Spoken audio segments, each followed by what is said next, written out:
अस्सलाम वालेकुम। मेरा नाम डॉक्टर काजी सजाद। मैं आज बात करूंगा ब्रेन स्ट्रोक पर।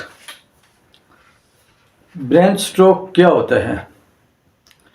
जब ब्लड की सप्लाई ब्रेन को किसी भी वजह से रुक जाती है,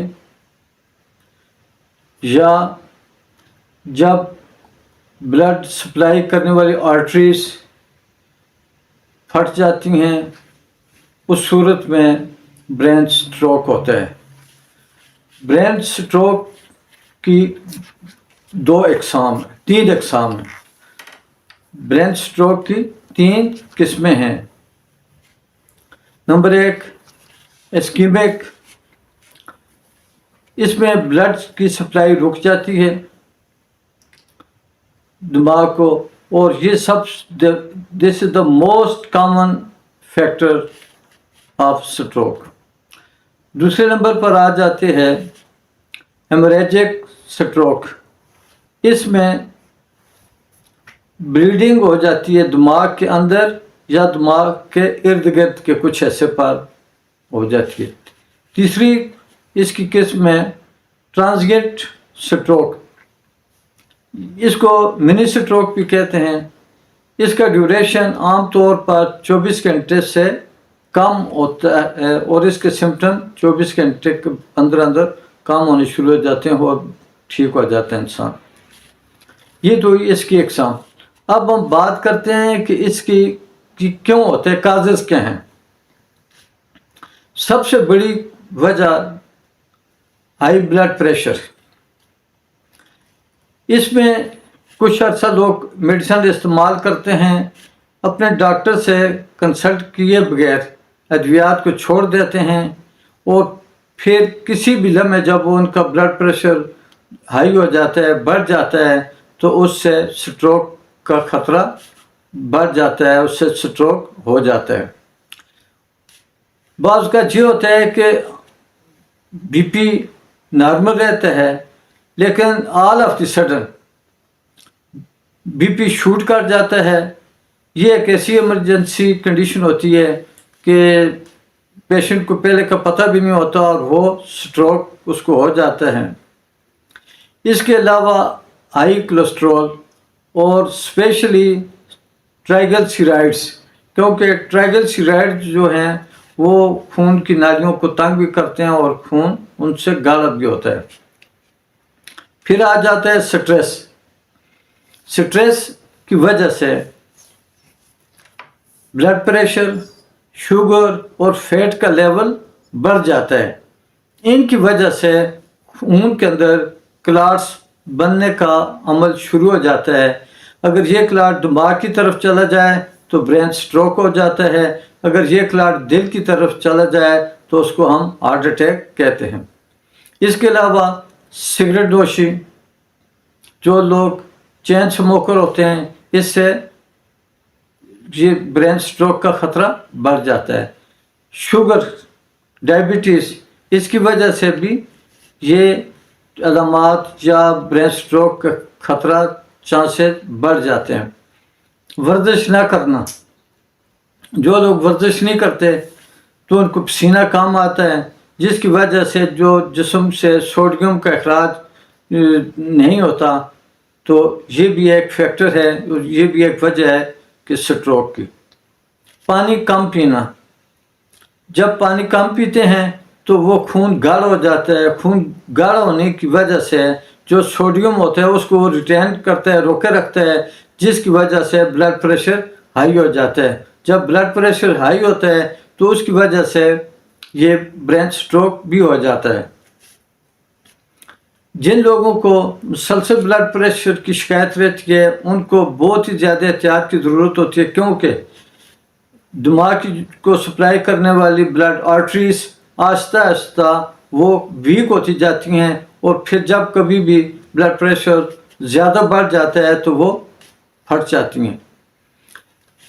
अब बात करेंगे कि ये जब हो जाती हैं तो क्या कुछ सिम्टम्स भी कबल अज़ वक्त पता चलते हैं। ये एक ऐसी नामुराद बीमारी है कि इसका 2-4 मिनट के अंदर अंदर بعض اوقات پتہ چلتا ہے اور بعض اوقات ان علامات کا بھی پتہ نہیں چلتا، all of the sudden brain stroke ہو جاتا ہے۔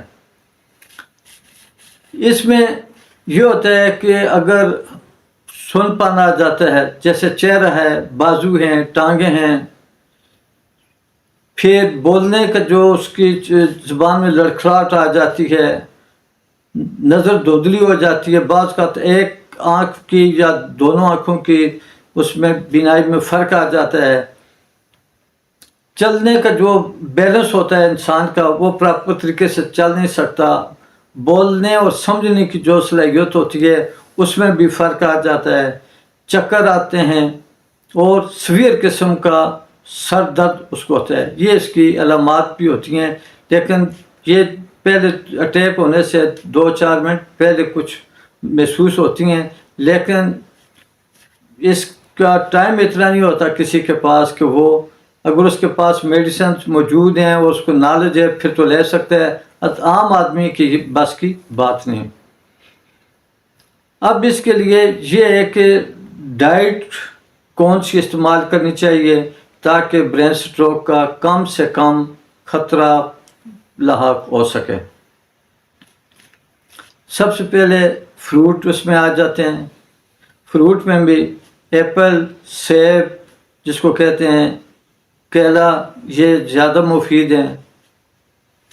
اس کے علاوہ پھر آپ ہیلدی فیٹس لیں، جس میں مچھلی ہے، سی فوڈ ہیں، نٹس ہیں، ایکسٹرا ورجن اولیو آئل ہے، اس کا استعمال کریں، دالیں استعمال کریں۔ پانی کا جیسے پہلے بھی ذکر کیا ہے کہ زیادہ سے زیادہ استعمال کریں تاکہ آپ کی باڈی میں ڈی ہائیڈریشن نہ ہو۔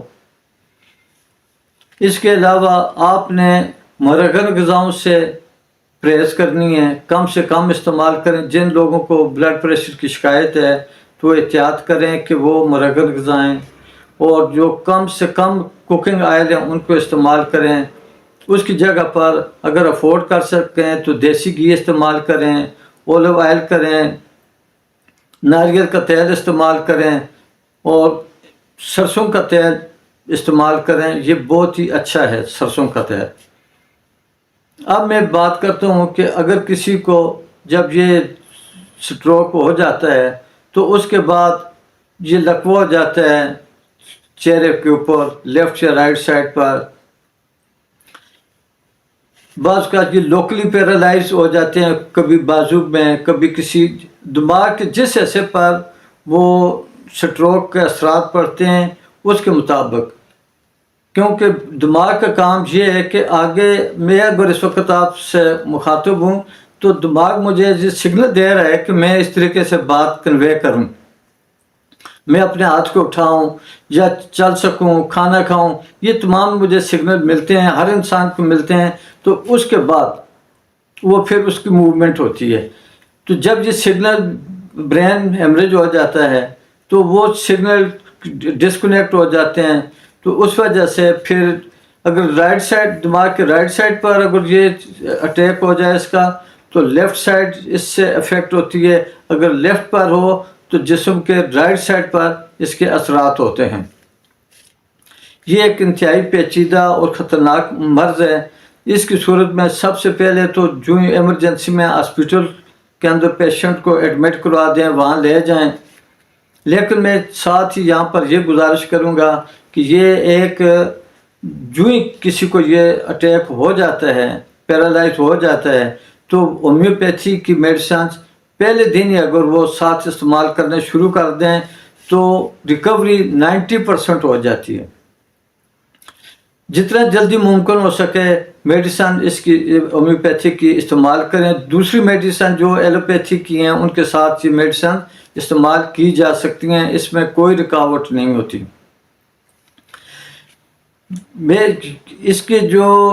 میں چند ایک ادویات کا نام ضرور لوں گا، لیکن یہ میں سب سے گزارش کروں گا کہ پہلے تو میری رب کریم سے دعا ہے کہ اللہ تعالیٰ ہر انسان کو اس موذی مرض سے محفوظ رکھے۔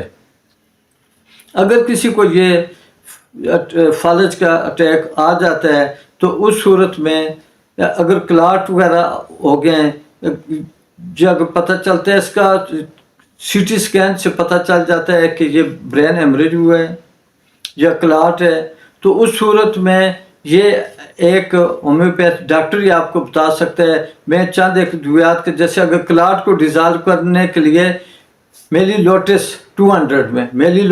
200 में इस्तेमाल करनी चाहिए, आर्निका 200 में इस्तेमाल करनी चाहिए। बाज़ औक़ात ये स्ट्रोक या पैरालाइज किसी एक्सीडेंट के नतीजे में भी हो जाता है, तो उस सूरत में भी आर्निका बेहतरीन और शाफी अद्वियात में शामिल है। हाइपेरिकम का इस्तेमाल है, कास्टिकम 200 में, रस्टाक्स 200 में, कालीफात 6x में इस्तेमाल की जा सकती है। लेकिन मैं फिर अपने दोस्तों से ये गुजारिश करूँगा कि इस मर्ज़ में अपने तौर पर कोई मेडिसिन इस्तेमाल ना करें जब तक आपको उसके काज का पता ना चल जाए, कन्फर्म ना हो जाए कि क्या ये क्लॉट्स की वजह से है या ब्रेन हेमरेज की वजह से है। तो फिर ये मेरी गुजारिश है कि होम्योपैथिक अद्वियात जितना जल्दी हो सके इस्तेमाल करें, तो इंशाल्लाह रिकवरी भी उसी हिसाब से बहुत ज़्यादा होती है। जितनी इसमें डिले हो जाए, देर हो जाए, तो उसकी रिकवरी में भी थोड़ा फ़र्क पड़ जाता है। अल्लाह हाफ़िज़। पाकिस्तान जिंदाबाद।